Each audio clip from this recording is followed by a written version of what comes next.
Good afternoon, everyone, and welcome to today's presentation in our Collegiate Recovery webinar series. My name is Olivia Pinelli, and I'll be your host today. We're joined by Tommy Guerra and Sherri Ahern. The topic of today's presentation is Panthers for Recovery at Florida International University. These webinars are hosted by the Association of Recovery in Higher Education in order to support the growth and development of the collegiate recovery field. Just a few reminders and logistics before we turn things over to Tommy and Sherri. Today's webinar will be recorded and uploaded to YouTube and the ARHE website.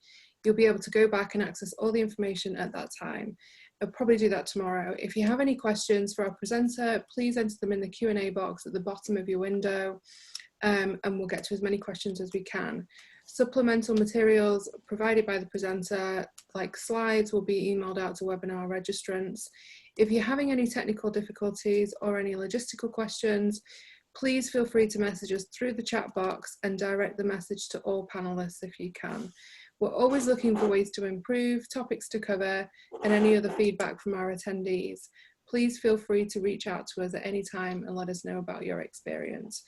Before I turn things over to Tommy and Sherri, we'll give a brief summary of their backgrounds. Tommy uses him, her, his pronouns.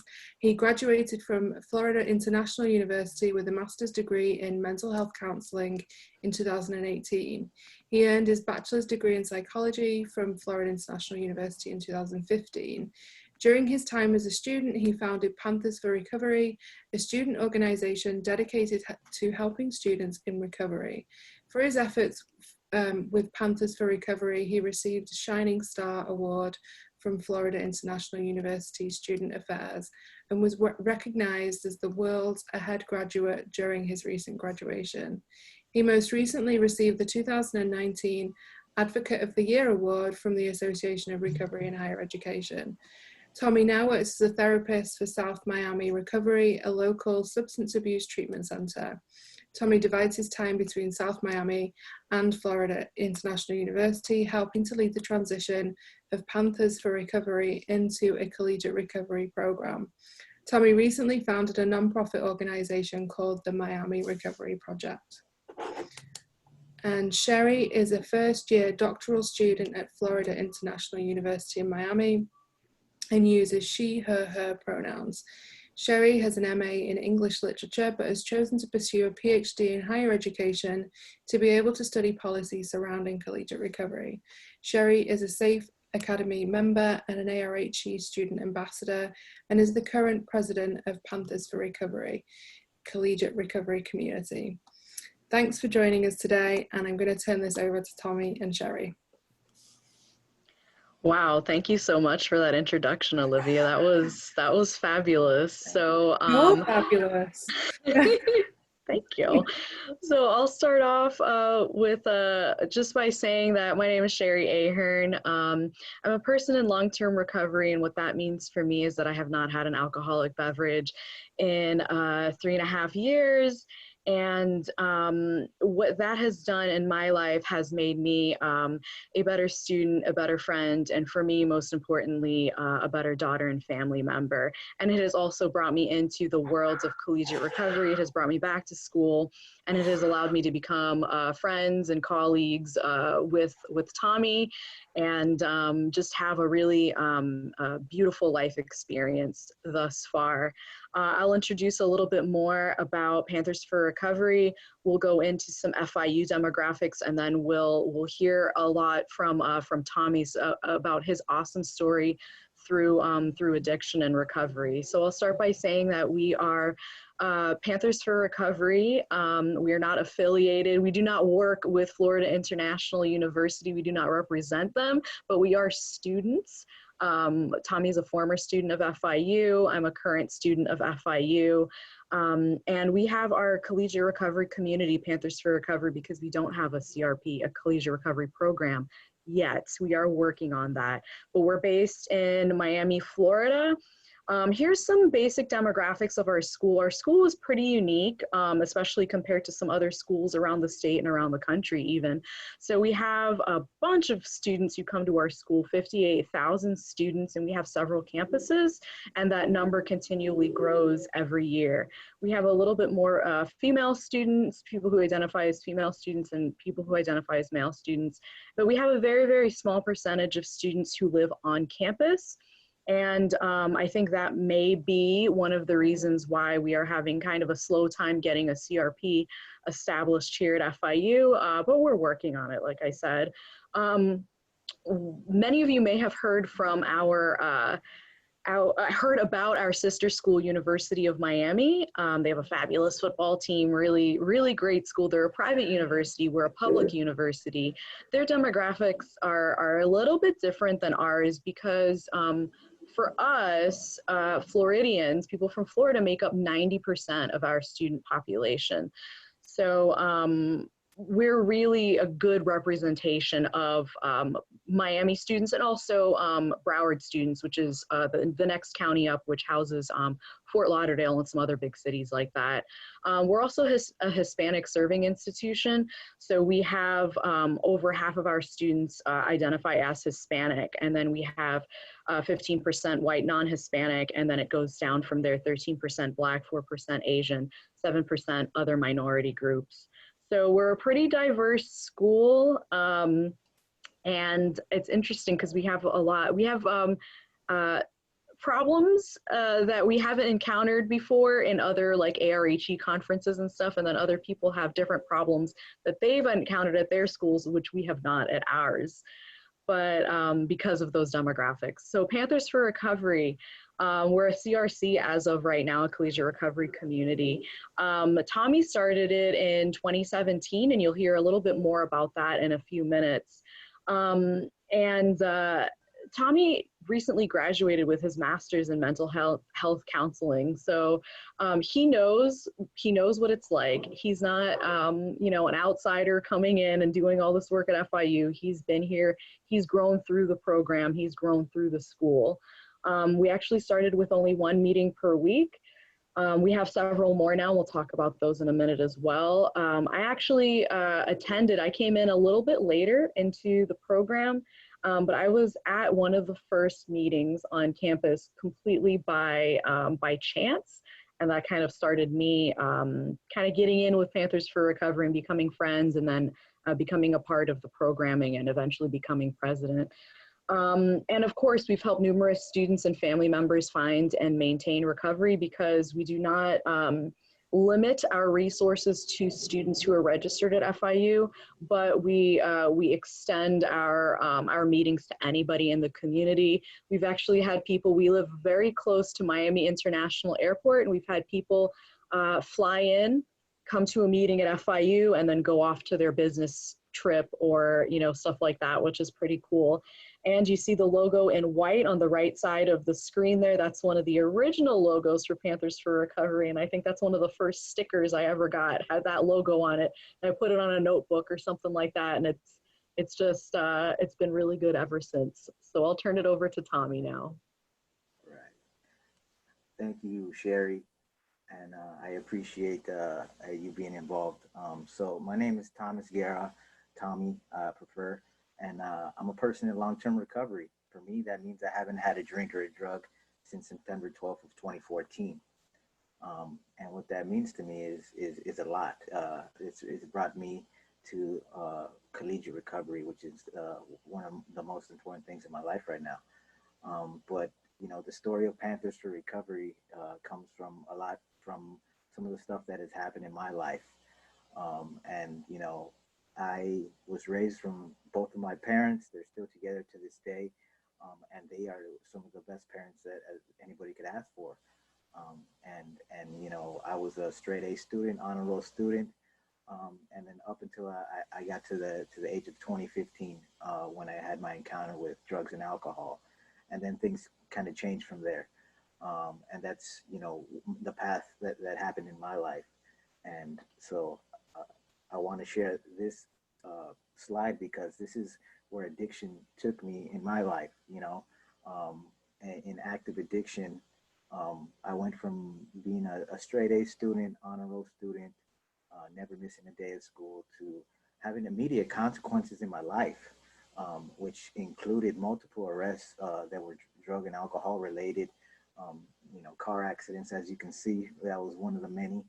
I had suicide attempts that ended me up in the mental health facilities. And one of the things that happened as well was my failed attempts at going to college.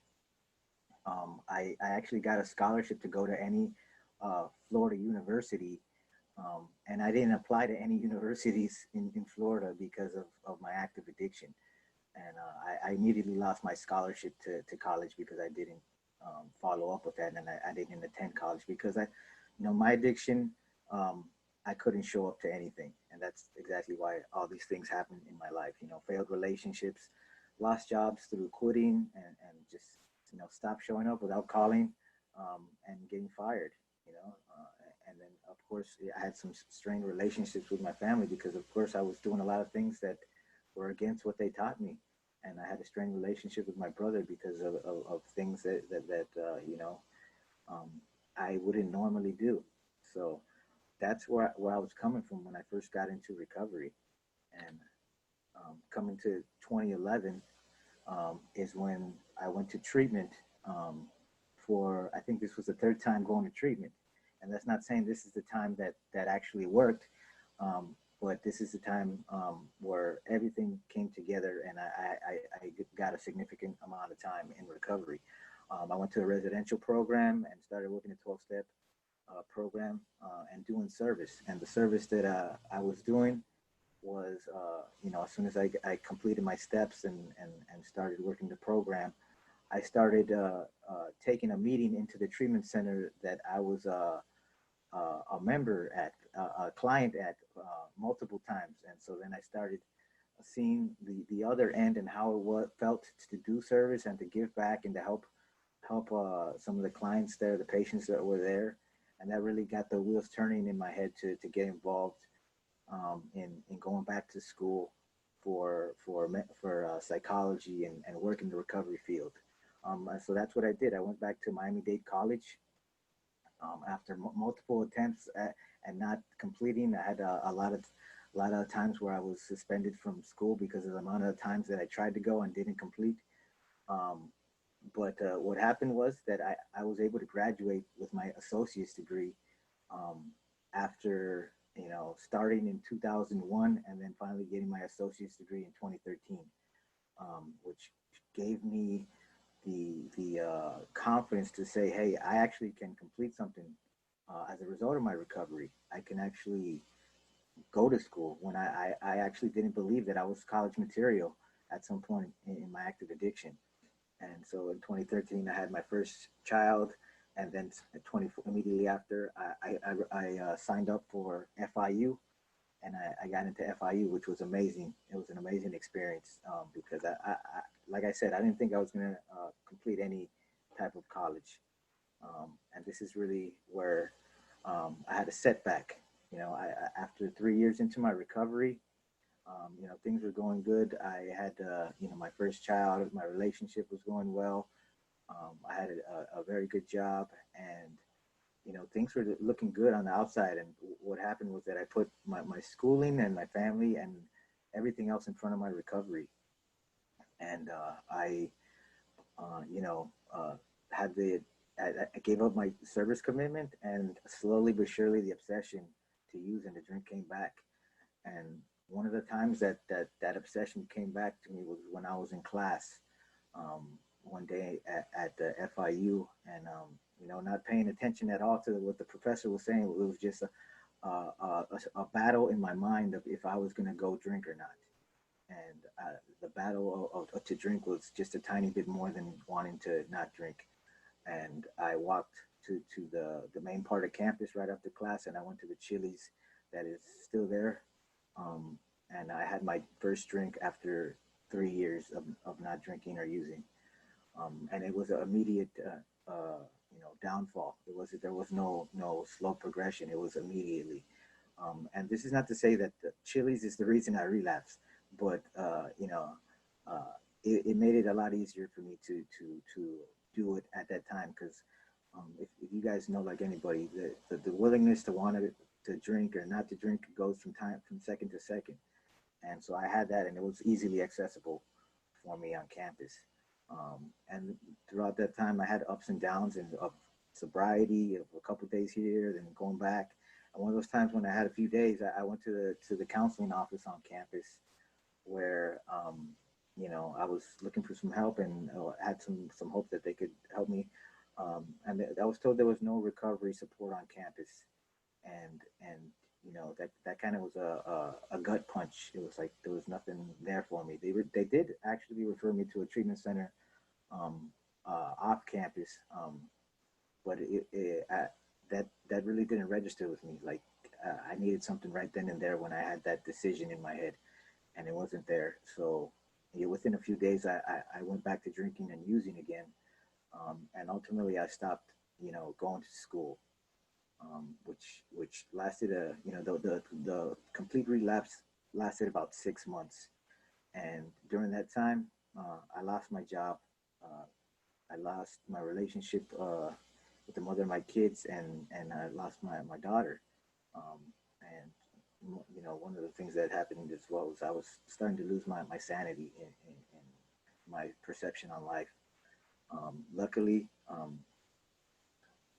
I had friends in recovery that continued to reach out to me, and these people in recovery, they continued to call me, you know, while I was out, you know, in my active addiction. And one day, one of the friends came to my house and kind of said something positive to me and encouraged me to come back to meetings. And that's when I made a decision like that I need to do this. And I didn't go that day, but within a week or 2 weeks, I went back to 12-step meetings, and my sobriety date is September 12th, 2014.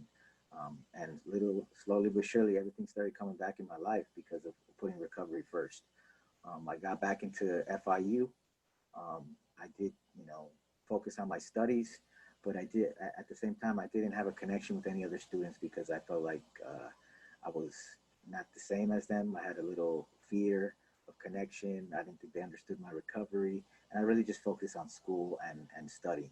And that's what I did for the rest of my undergraduate. I graduated in 2015 with my bachelor's in psychology. I had the birth of my son, Anthony, and then, you know, I decided, hey, I want to keep this thing going, and I applied to FIU for my graduate degree in mental health counseling. And that's really where the idea of Panthers for Recovery came about. And this is the beginning.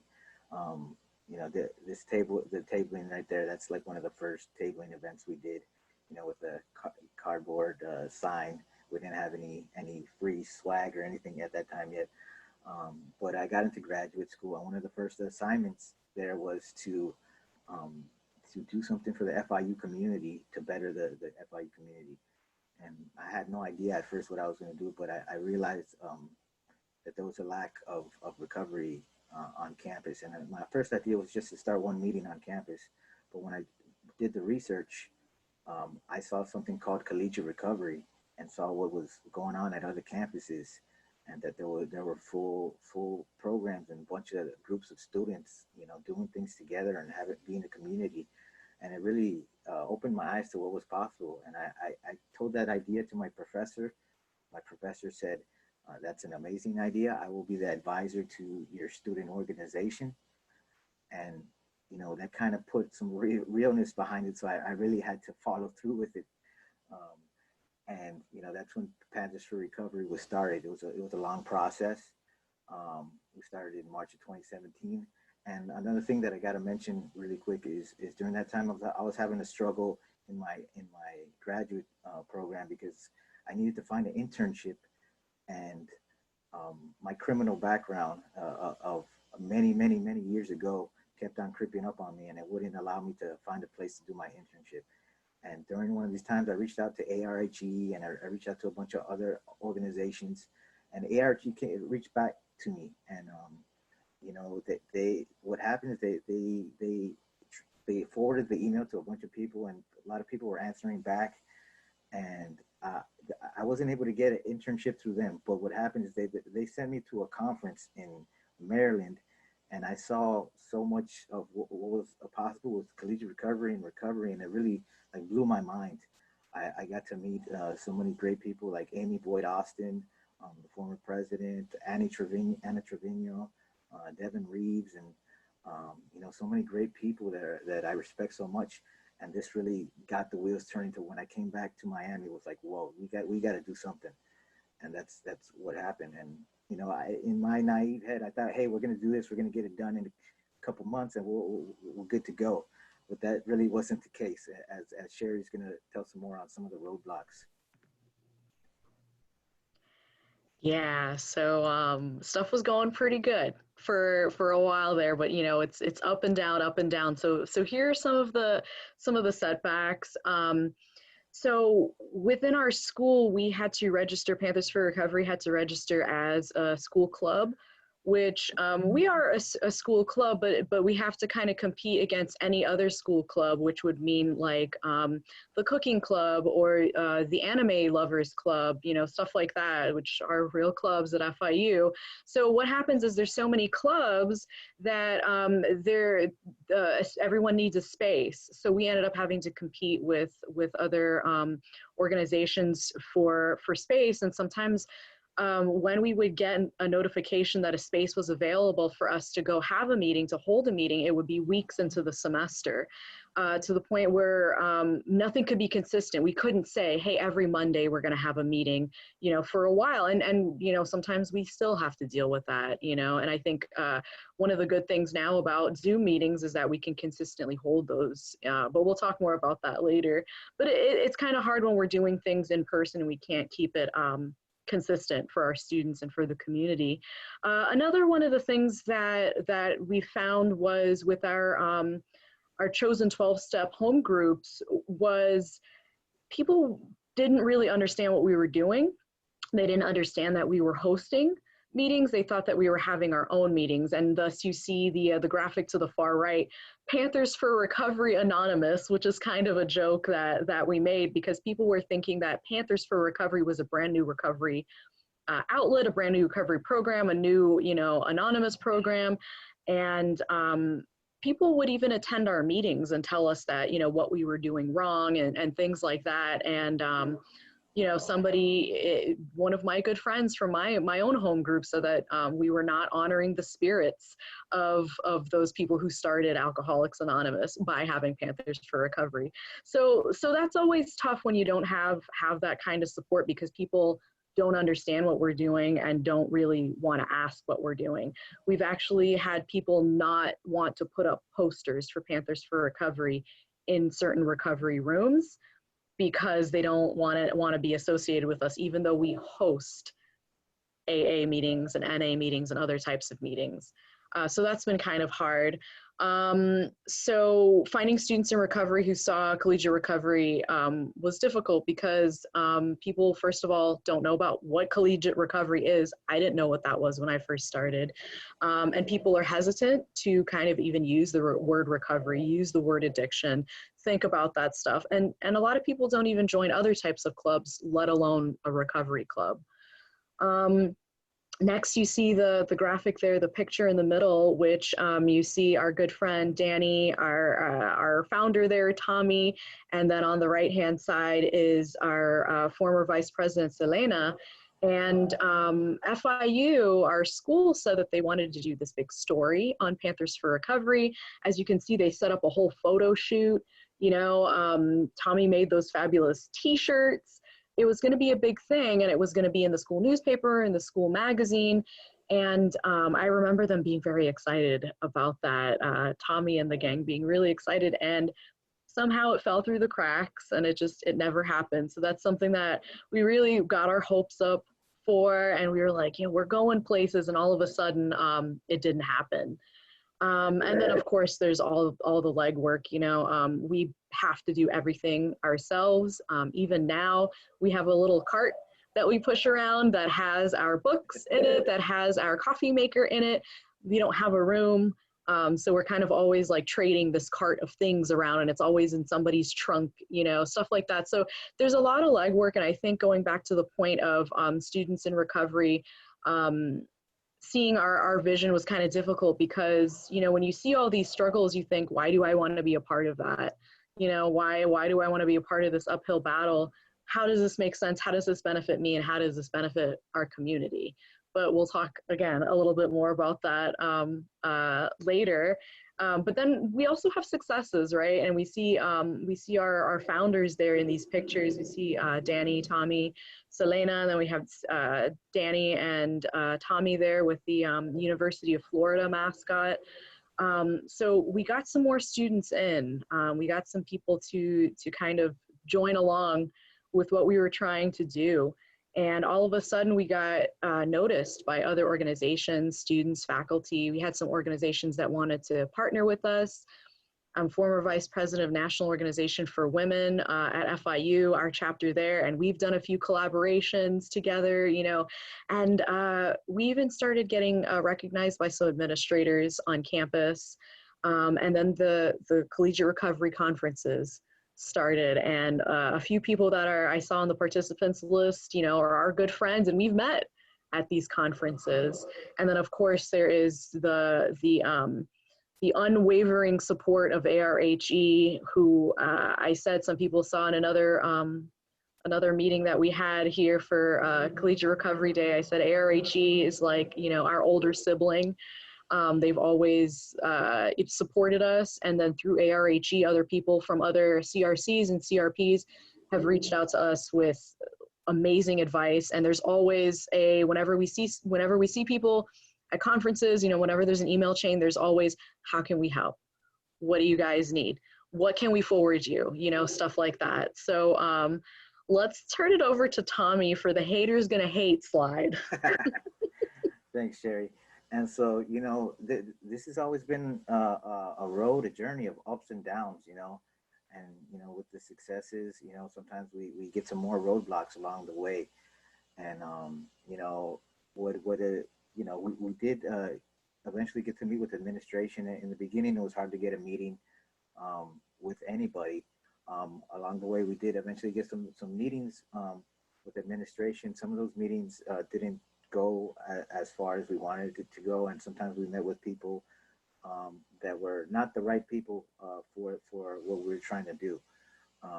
And so we learned that along the way. We learned that, and we also started working on a proposal to create a CRP, and that's not an easy task. It's a lot of going back and forth and having people critique it, and people and having something that's available that somebody will read, because if it's too long, no one's going to look at it. So that's something we learned that. And then something that's happened because of such the slow process and the limited resources that were available to us. We lose some students that were heavily involved, sometimes to graduation, but sometimes also to other organizations on campus that were able to offer more because we were limited on what we can do or how much time throughout the day we could dedicate to students. Another thing that also happened was we had a local TV news station. They reached out to us and wanted to do a news story on us, which we got super excited again. But they came under conditions that we weren't able to meet, which was they wanted to record us inside one of our meetings.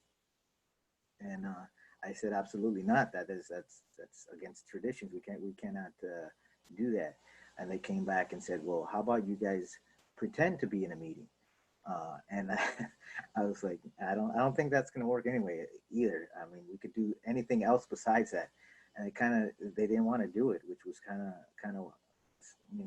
sad. But I'm pretty sure that's going to happen again in the future, and that won't be our last time.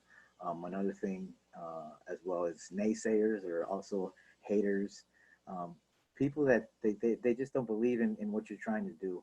They don't get it. People are like, why are you devoting so much time to this organization? And you know, you're taking time out of your work schedule, you're taking time out of all this thing, and it really is, it's hard to stay motivated when you get some of those. But like on the next slide, we'll talk a little bit about you know, finding more motivation, because this is something that needs to be done and has to be done. But it's a like I said, it's a very, very slow process, and sometimes it gets lonely in doing the work, because there's nothing else like this on campus or in the local area. So moving on, I'll pass it back to Sherri.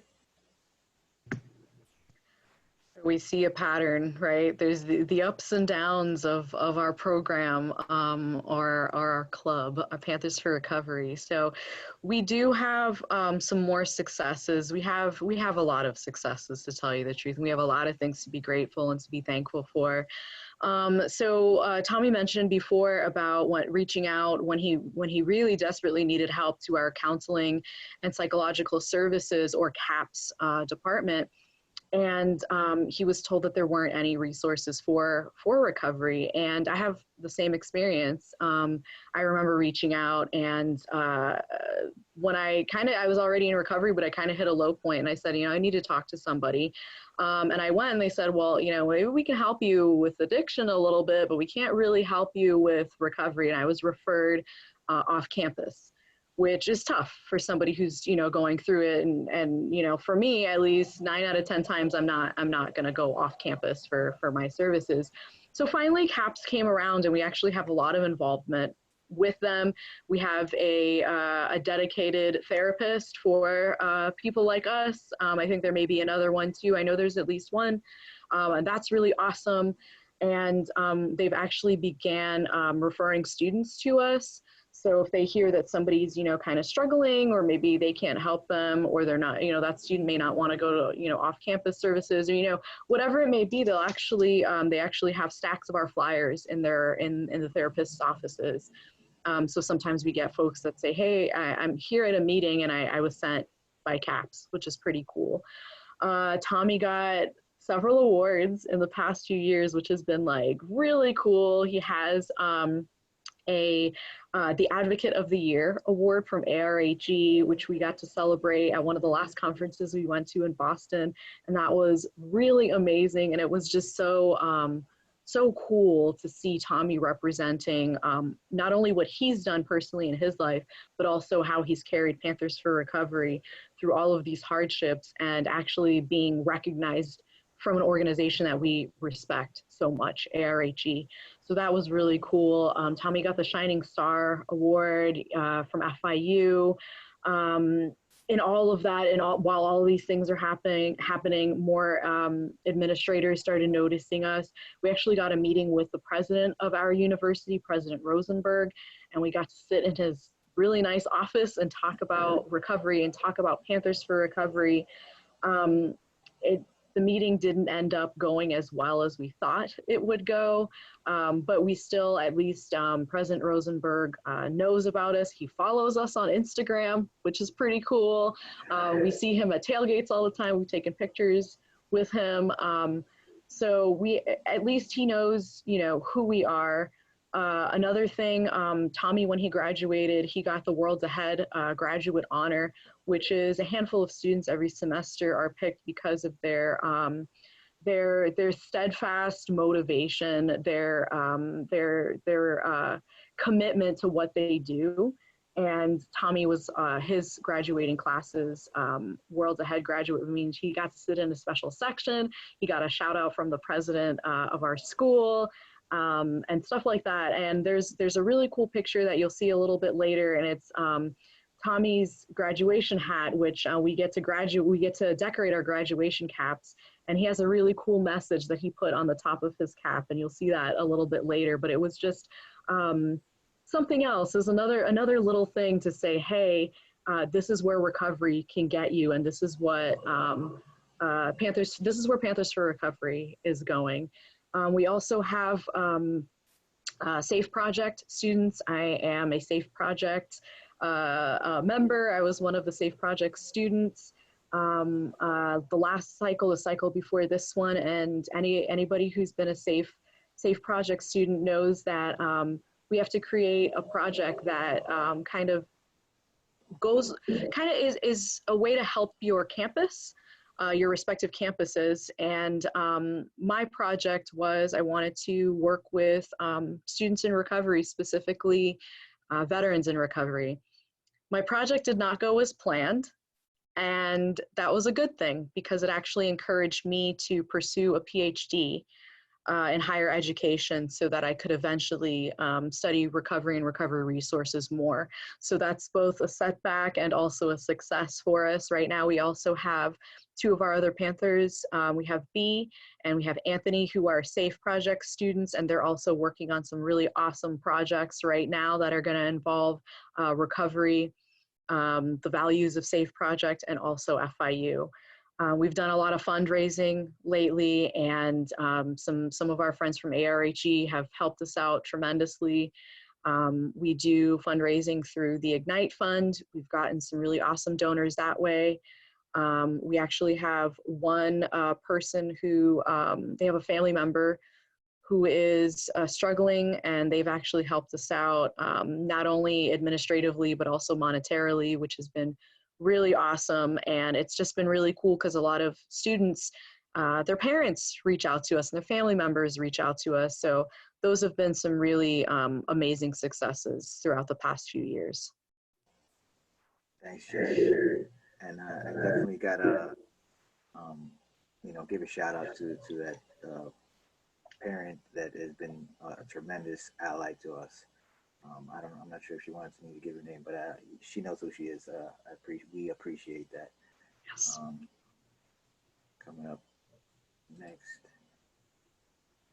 of course, we want to show some of these great events that we had the opportunity to be a part of as a result of, being a part of Panthers for Recovery. Of course, Sherri was talking about the SAFE project. Up there in the left corner is this year's SAFE project, and two of our students were there. B and Anthony. I had the opportunity of being a mentor there to two students there, and it's been amazing. Getting to Keystone, Colorado, which was one of the best conferences to go to, and down in the lower right corner is all the students that were at Keystone, those are all people part of CRPs, man, and the magnitude of what's going on. And then a previous Southeastern summit, which was in Georgia. And it's funny because today we were actually supposed to have the one in Nashville, have it in my calendar. And unfortunately, due to COVID, we were not able to go. But all these conferences are amazing opportunities to get involved, to meet other people in CRCs and staff members. And that's mainly how we've been. Our successes come from connecting with other people in CRCs and staff and ARHE. So we got to give a shout out to them.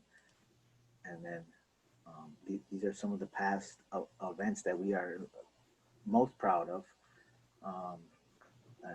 Narcan training is definitely something that we want to expand on our campus, and we were able to hold a couple of those, and we had to cancel one due to COVID, but one of our SAFE students is actually doing a project that involves Narcan, and hopefully can expand that on our campus, because we know that how necessary that is. Tailgates, of course, we have those, and some of our best ones have been the ones at the baseball games, because we're kind of like we're the only ones there. We don't have to compete with any other people at the tailgate, and so we get to have a sober environment. And the baseball games are also sober, so they don't sell alcohol at those games, so it kind of works together. That's not the case with the football game, so it's a little different. And of course, our recovery ally training has been very well accepted, and we gotta give shout out to the Rams in recovery, and St. John's University, and everybody that's done their own recovery ally training. We got bits and pieces from each one, and we catered it to FIU, and we have one coming up, and we have a lot of people already registered, from administration, from faculty, from staff. So it's great. It's a great tool that we've been able to use as of recent. And then next, this is kind of where we are now. And, I'll speak on the first half of that is we were actively participating in the AOD task force, which is the Alcohol and Other Drug Task Force. And there's a bunch of great people in the task force where we connect on making alcohol and drug policy on campus. And so they invited us a little while ago to have a recovery perspective, which we really appreciate. And very recently, we were able to form a collegiate recovery subcommittee, part of that task force, which the task is to create a thriving CRP and to make it sustainable. So, little by little, we're getting some traction behind this. We raised some money through the matching campaign, like we mentioned before, and that one matching campaign generated upwards of $16,000. And so we definitely want to do that again and get some more traction, whereas we can get some donations and show that to the university that, hey, we got a significant amount of donations. What can you provide some money on your end? And that's really what we're trying to do. We have regular communication with administration. We had a verbal agreement that we're going to do the CRP. It may be on hold a little bit now because of COVID, but that means a lot. And they're willing to search for the funds from the university. They're actively trying to get money for this project. We have a verbal agreement to hire a staff member as well. So that's what's in the works. COVID put a little backward step on that, but we're in the works on that. You want to follow up with the rest, Sherri? For sure. So we have our weekly meetings. Sometimes we'll add another meeting or two depending on what the need is.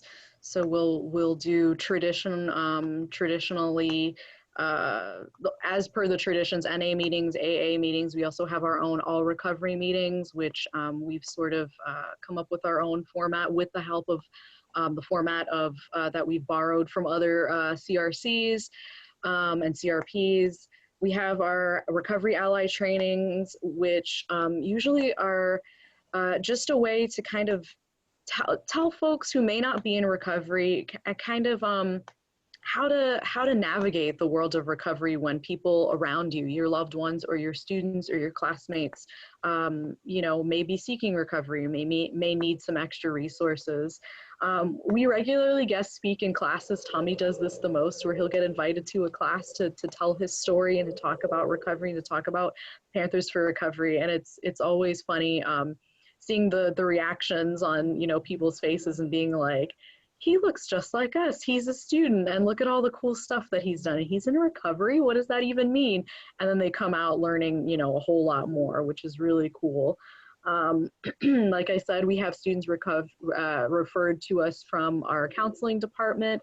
And also we've had folks from treatment centers reach out and say, hey, we have a student who's going to be coming your way. We'll refer them to you. And also word of mouth. We make a lot of flyers. We post a lot on social media. We've actually had a few people come to our new normal meetings, our Zoom meetings, who say, hey, I saw you on social media, or this is my first time in a recovery meeting, or I'm from a different country and I decided to just drop in on your meeting, which is, pretty cool. And of course, the ability to help family, friends, students, families and friends of students. And what's really cool is also the ability to help our alum, because we have a few folks who have graduated and, they've come back to our meetings. And before we go on to the next slide, I'll take a look. The pictures in the background here are really cool because it shows so many graduates, so many members of Panthers for Recovery. We have Selena and her family. She just graduated with her master's degree. We have Linda, who graduated with her bachelor's degree and who's now going to go on to a master's of social work degree. There's a picture of me there at my graduation from my master's degree. We have a picture of us working with one of the students from FIU Med School who invited us to the Miami Beach Gay Pride Parade last year to help them kind of give out some information on recovery, which was one of the most fun and beneficial events we've ever been invited to, which was really cool. And then in the middle there, you see Tommy. That's Tommy graduating with his master's degree, and he's pointing to his cap, and his cap says, recovery is possible. So that's like one of our really, really cool little table advertising things. We covet that hat and we take it everywhere with us because it's a representation of who we are.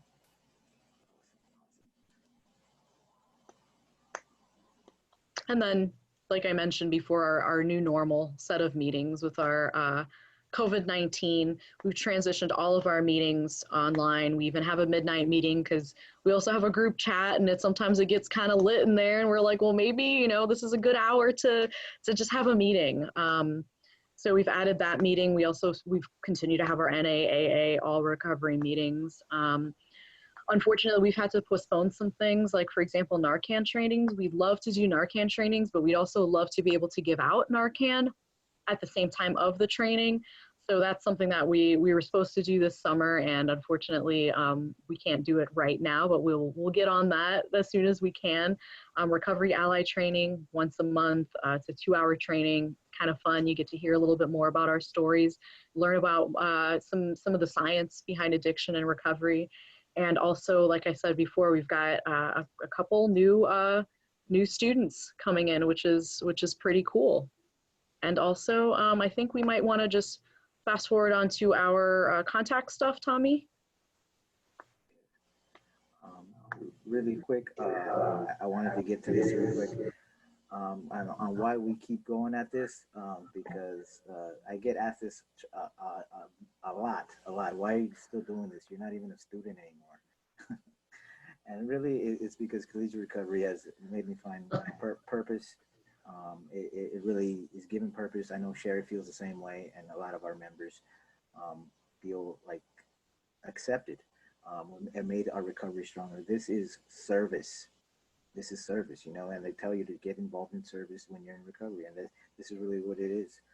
And we're helping students that really wouldn't have anything else if we weren't around. And we're very close to the goal of having a CRP, and you know, this really, Panthers for Recovery and collegiate recovery in general, has opened so many doors for all of us, you know, so many opportunities that's come about this, you know, whether it's conferences, whether it's getting involved in mobilized recovery. I got to go last year, and there's so many great opportunities. So I definitely wanted to share that really quick. And then, you know, this is our contact information for Panthers for Recovery. That's our social media information. You can support us by following us on social media. And for those of you that are in part of this, the Ignite Fund donation page, you'll get the link to that. It's FIU.ignite.edu, and then search for Collegiate Recovery Program. And on that is what we got. This is our personal contact information if you guys have any questions. And on that note, I'll turn it over for question and answers. Thank you for that awesome content. Just as a reminder to everybody, the webinar is being recorded and will be uploaded to YouTube and the RHE website. Questions can be asked in the Q&A box at the bottom of your screen, and we'll get to as many of those as we can. I've got a few. What is your biggest takeaway of your collegiate recovery experience thus far? Okay, well, I'll go. Well, hello? No, we can't ask that because it's not specific a collegiate recovery program within FIU. So, okay, so where do you hope to bring Panthers to recovery in the future years? Okay, well, the goal is absolutely to have a fully funded, supported program through FIU. I know we may start through donation platform, but we want FIU to provide the funds to have a fully sustainable program, to have hired staff, to have a designated space. That's really the goal right now. And then we want to be one of the best in our region, you know, and that is very, very possible because of the amount of support that we get from ARHE and other collegiate recovery programs. This is not something that we have to make up. We could follow the blueprint of all these great programs all around the United States. Awesome. And what advice do you have for students trying to get programs started from scratch on their campuses?